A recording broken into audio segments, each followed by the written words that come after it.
Faut faire mon numéro, hein. Non, je veux dire, honnêtement, moi, le score, il me surprend pas du tout. J'ai entendu tout à l'heure quelqu'un qui disait ce soir, je vais aller pleurer dans mon lit avec mon doudou. Et c'est vraiment pas ce que je souhaite, parce que je pense que c'est un excellent résultat. Qui aurait dit qu'au départ, notre gauche allait être à 19,5%, et ce soir on peut dire nous sommes la gauche. La gauche, c'est pas Hamon qui est complètement enfoncé, c'est évidemment pas Macron, et ce soir nous sommes la gauche. Donc c'est ma fille qui vient constamment me saluer quand je fais un discours. Donc je pense que c'est une bonne nouvelle. On peut parler quasiment d'égal à égal avec le Front National, quand même à 2 points de différence. Jamais on était aussi près du Front National. On peut parler d'égal à égal avec la droite.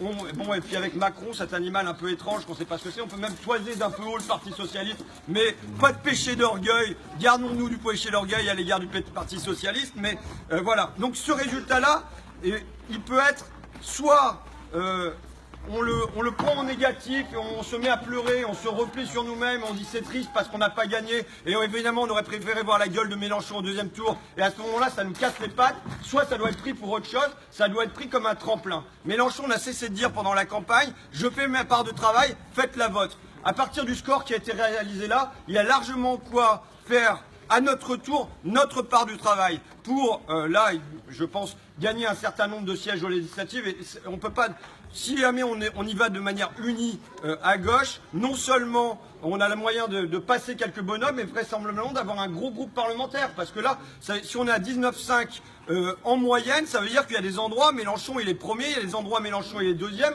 et on va pouvoir aller jouer et gagner de sérieuses batailles.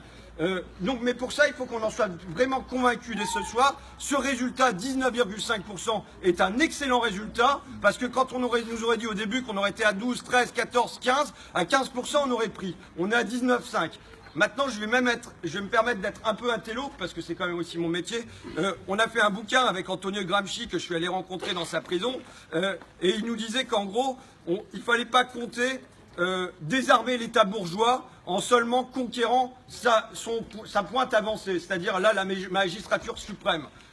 Penser qu'on peut obtenir l'Élysée et changer la France en n'ayant pas d'abord conquis un certain nombre de bastions, de mon point de vue, c'est pas possible. Donc ça veut dire que si on veut non seulement prendre le pouvoir à l'Élysée, mais ensuite avoir les forces qui permettent de transformer le pays, de le diriger, ça veut dire qu'avant ça, il y a un certain nombre de bastions qui sont à prendre. Et je ne parle pas que des législatives, mais il y a des journaux à reconstruire, il y a des médias, enfin il y a tout un appareil à construire en dehors de la seule conquête à l'élection présidentielle. Mais je le redis, pour moi, ce résultat, 19,5%, j'aurais signé il y a encore une semaine. Enfin, je trouve que c'est un excellent résultat. À nous de l'utiliser comme un tremplin pour gagner demain.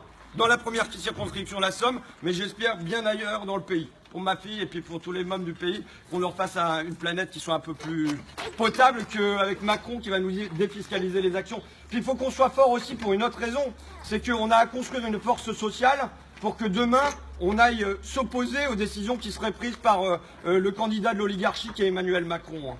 Voilà, je vous remercie camarades. Allez, ouais.